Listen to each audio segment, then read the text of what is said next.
बाज और बिल्ली की कहानी। एक जंगल में एक बड़ा सा बरगद का पेड़ था। उस पेड़ के छाल में एक बूढ़ा बाज रहता था। वह बाज अंधा था। इसके कारण वह कहीं बाहर नहीं जा पाता। उस पेड़ पे बहुत सारे पंछी भी घोंसला बनाकर अपने बच्चों के साथ रहते थे। वह पंछियां पूरा दिन भोजन ढूंढने में लग जाते।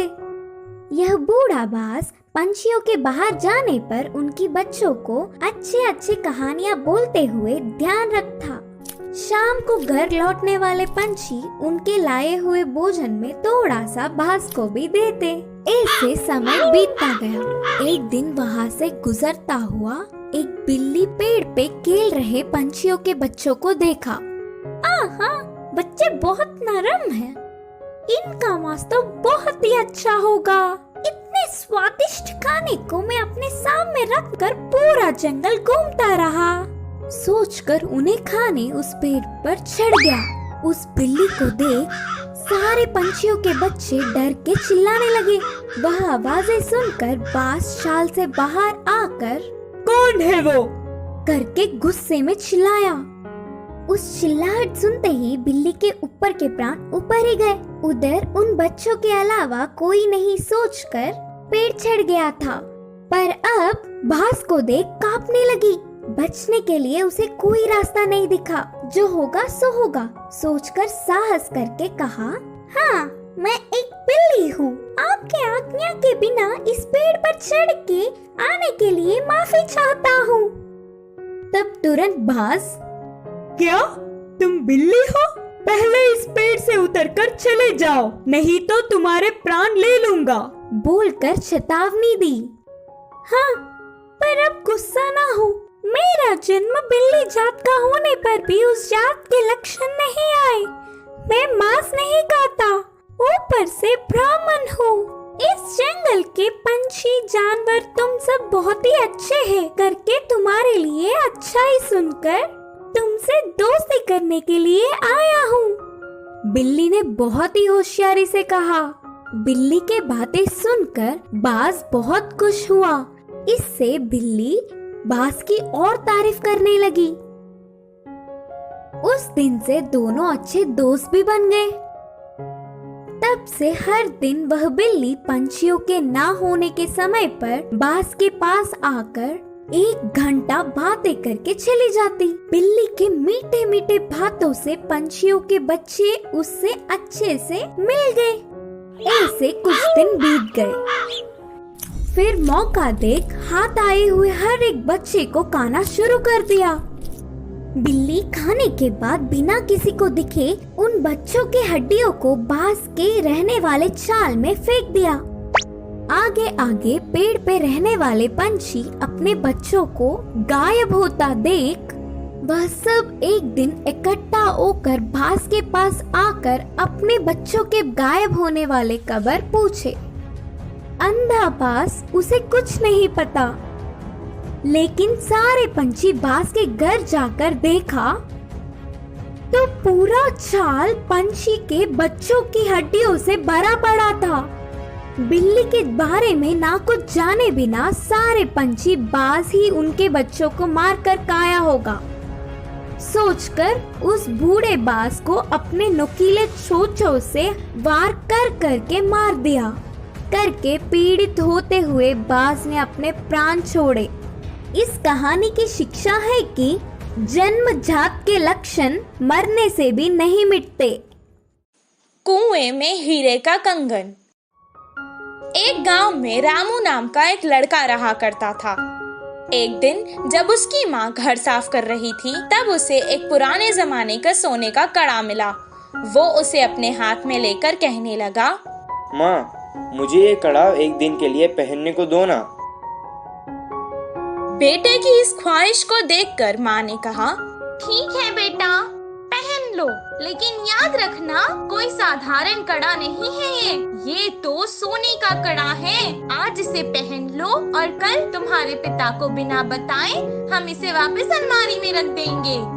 जैसे ही इसकी माँ ने कहा वो तुरंत कड़े को पहन के सारा गांव घूमने लगा। रात में भी उसने उस कड़े को खुद से दूर नहीं किया और अपने पास ही रखकर सुकून से सो गया। उस रात उसके गांव में चोर घुस आए और जिसके घर से उन्हें जो कुछ मिलता था, जैसे पैसे, जेवर, सोना, सब उठाकर ले जाते थे। सुबह जब उसके गांव वालों को पता चला कि उनकी सभी मूल्य चीजें चोरी हो चुकी हैं, वो सब शोर मचाने लगे। कितना ढूंढने पर भी चोर का पता नहीं चला। रामू की वजह से उसके पुरखों का सोने का कड़ा चोरी हो चुका था। ये सुनकर उसके पिताजी को बहुत गुस्सा आया और वो डांटने और मारने लगे। कुछ देर बाद उसने कहा, वो कोई खिलौना नहीं था जो तुमने खो दिया, वो मेरे पुरखों की निशानी थी। अब दोबारा मुझे अपनी सूरत नहीं दिखाना, निकल जाओ यहाँ से। बेटे को कड़ा देने के लिए वो अब अपनी पत्नी को भी डांटने लगा। वहीं रामू अपने पिता से मार खाकर बहुत दुखी होकर घर से रोते रोते निकल गया। पास के बगीचे में जाकर एक बड़े पेड़ के नीचे रोता हुआ वो बैठ गया। वहीं पेड़ के नीचे जो चोर ने उसका कड़ा चुराया था, वो चोरी किया हुआ सामान वहां बंटवारा कर रहे थे। वो दोनों चोर जोर जोर से बात कर रहे थे। ये सुनकर रामू को पता चल गया कि वो वही चोर है। वो धीरे से वहां से उठा और कुएं के पास जाकर कुएं में देखकर रोने लगा और कहने लगा कि उसके हीरों का कड़ा कुएं में गिर गया है। उसके रोने की आवाज सुनकर चोर उसके पास आए और रामू से पूछने लगे कि वो क्यों रो रहा है। रामू ने जवाब दिया, मेरे दादा बहुत बड़े पंडित थे और उन्होंने एक जमींदार के पास पूजा की थी, तो उन्होंने उन्हें तोहफे में एक हीरो से भरा हुआ सोने का कड़ा दिया था। वो कड़ा मैं मेरे घर वालों को बिना बताए पहनकर आ गया था और यहाँ आकर खेल रहा था और अचानक मेरे हाथ से वो कड़ा फिसल कर गिर गया था। जब मैं उस कड़े को हाथ लगाता था तब भी वो मुझे डांटते थे और अगर मैं उन्हें बताऊंगा कि मेरे हाथ से वो कुएं में गिर गया तो वो मुझे मार देंगे। हीरो का कड़ा कुएं में है सुनकर ही वो दोनों लड़ने लगे कि कौन कुएं में जाकर कड़ा लाएगा। दोनों अपने हाथ में रखे सामान को जमीन पर रखकर एक साथ कुएं में कूद गए। जैसे ही रामू ने ये देखा, वो तुरंत पैसे और जेवर लेकर भागकर गांव वापस आ गया। आकर गांव के बड़ों को उन चोरों के बारे में बताया। तब सब गांव वाले कुएं के पास आए और उन दोनों चोरों को पकड़कर मारा और उन्हें बहुत अच्छा सबक सिखाया। सबके जेवर और पैसे उन्हें वापस मिल गए। रामू और उसके परिवार को उनका पुश्तैनी कड़ा वापस भी मिल गया था और रामू की होशियारी की वजह से रामू को खूब शाबाशी भी मिली। इस कहानी से हमें ये शिक्षा मिलती है कि समय पर चतुराई दिखाने से मुश्किल समस्या भी टल सकती है। पछताने वाला मोर। एक जंगल में कौवा पंछी बहुत अच्छे मित्र थे। वे एक दूसरों की मुश्किलों में मदद करते थे। एक दिन कौवा पंछी के रहने वाले जगह पर बचाओ बचाओ मित्र बचाओ बोलते हुए कांपता एक मोर उनके पास भागते हुए आया। क्या हुआ मित्र, कहाँ से भागते आ रहे हो? इतने परेशान क्यों हो? मुझ पर शिकारी की नजर पड़ी, वह मेरे पीछे पड़ता आ रहा है तो बचने के लिए भागता हुआ रास्ता भूलकर तुम्हारे सामने आई। अब तुम्हें ही मुझे बचाना होगा। अच्छा ठीक है यार, पंछी ने कहा। कौवा पंछी ने उस मोर का साथ दिया। फिर से वापस जाने के लिए रास्ता भूलने के कारण कौवा पंछी के साथ वहीं रहते हुए मोर अच्छी मित्र बन गई। उनकी मित्रता कुछ दिन अच्छा था। कौवा पंछी के बीच के मित्रता ना सह पाते हुए मोर जलने लगी।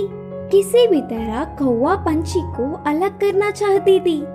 एक दिन कौवा भोजन के लिए बाहर जाने के समय पर मोर ने पंछी से कहा, मित्र तुम कौवे से इतना ज्यादा मित्रता बढ़ाकर बहुत ही नजदीक रह रहे हो। क्या तुमने उसकी बदसूरती कभी नहीं देखी? उसे देख सब चिढ़ जाते हैं। तुम्हारा उससे दूर रहने में ही भलाई है।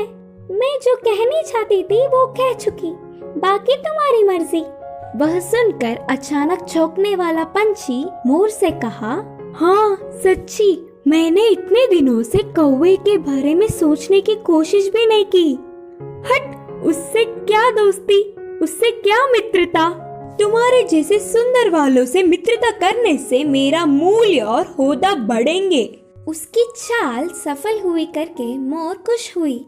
आगे आगे मोर पंछी के व्यवहार में परिवर्तन देख कौवा उन्हें उसे दूर करने की बुरी सोच को समझी।